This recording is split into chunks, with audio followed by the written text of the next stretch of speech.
So, okay yan, no? So, meron akong tip. So, ito, ginagawa ko lagi ngayon sa mga, basta may coolant.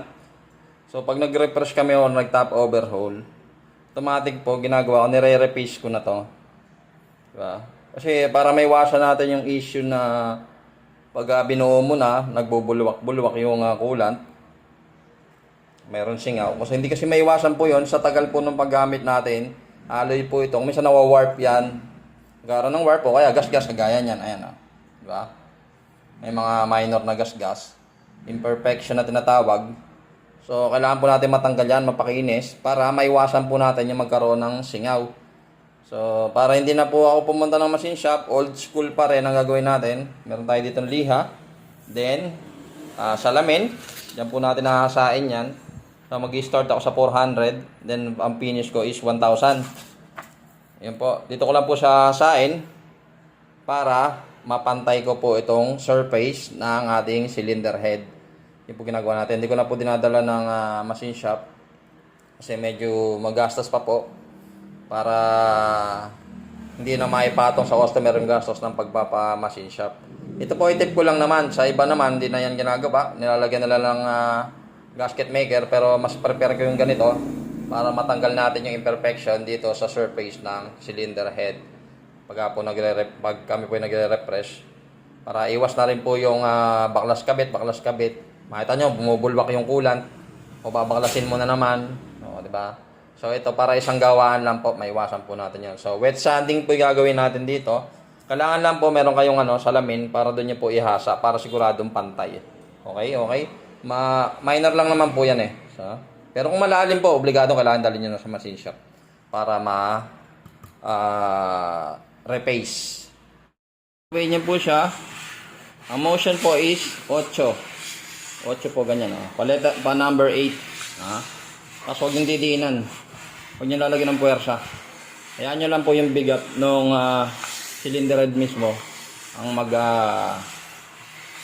hasa sa kanya. Huwag nyo na pong didiinan. Ganyan lang po yan. Tsaga-tsaga lang. So, ayan. Tapos na natin siya i-repaste. Kung makita nyo, walang kagas-gas-gas-gasan. Walang kagas-gas-gas-gas.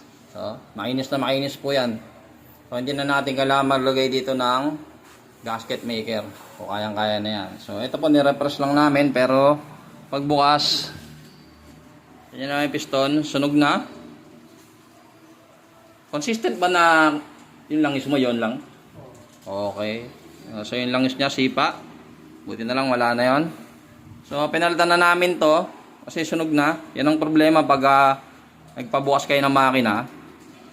Nanganganak yung sira. Refresh lang to dapat eh. Kaso pagbukas, pakat yung mga yung oil ring, pakat na siya. Kung mapapansin nyo,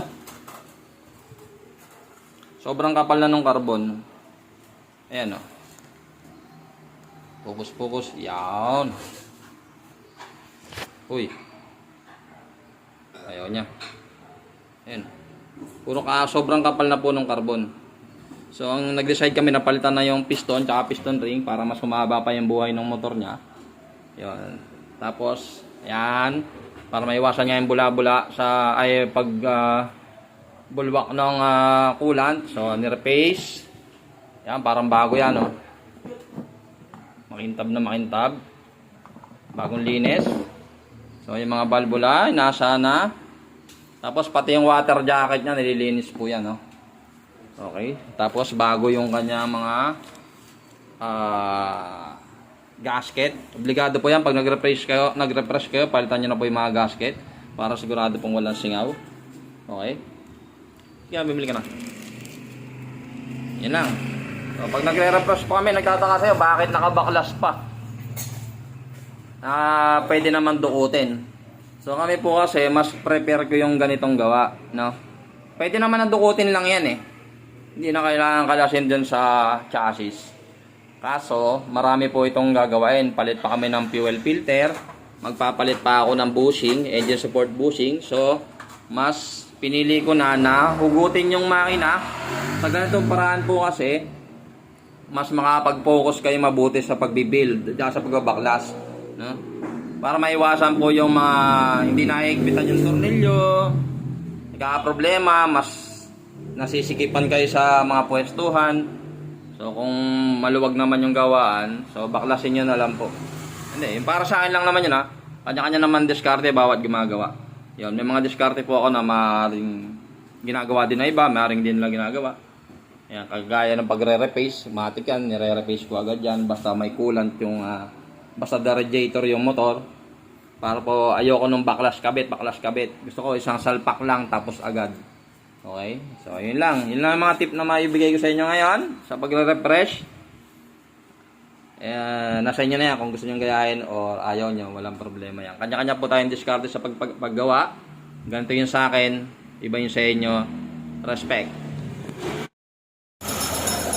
Okay.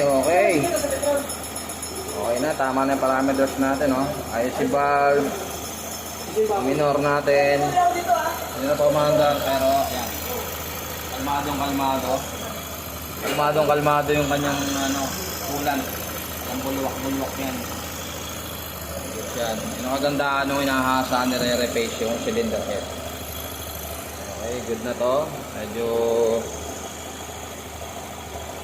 obserbahan na lang ng konti. At finish na kami. Yeah.